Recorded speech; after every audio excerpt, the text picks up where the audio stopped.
wow, the one of the one times in my life where I'm going to be supporting Manchester United this weekend, or at least a draw. Because you guys, One Sock, are taking on the one team that is challenging us to the title. It is, get ready, people, the Manchester Derby. Bright and early Saturday morning, especially for you, One Sock, at 4 a.m. Blood clot. But yo, break it down. Are you scared? No, not scared. Not scared. Actually, you mentioned a player that I do want to touch on a bit. Marcus Rashford. One Sock, is this your key player to look at? Oh yeah, 100%. Where else are we gonna get goals from other than Rashford? Nobody Anthony, really. I think it's going to stick to his standards, but you're right. I mean, that's where the danger lies for City, counterattacks. A team that pressures so heavy, that controls the game so much, touches the ball a lot, like controlling every single match. And last match against Brentford was a disgrace. Liverpool looked lost, scared of air balls, incapable of offering any threats to the opposition. I hope that Klopp's going to make changes and bring in guys like Gakpo and Fabio Carvalho. I really like Fabio Carvalho. But even if you don't want to be that offensive, you can bring in a guy like Henderson, Brighton, on the other hand, is looking very confident and relaxed too, showing great understanding and situational awareness. And that was clear against Everton.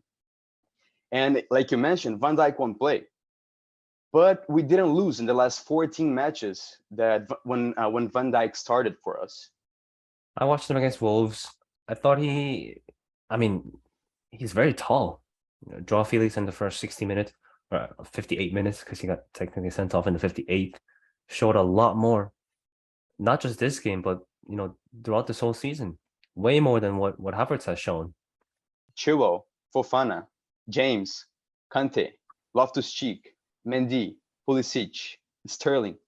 I mean, that's almost a full squad. That's a lot of players.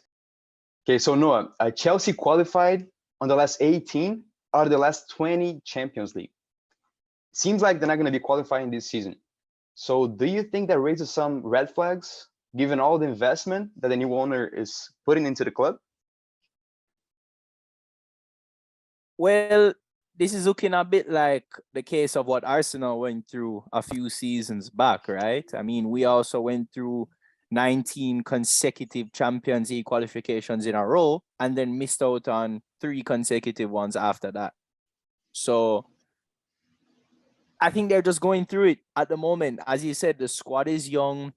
They're still rebuilding. It could be just a case of growing pains.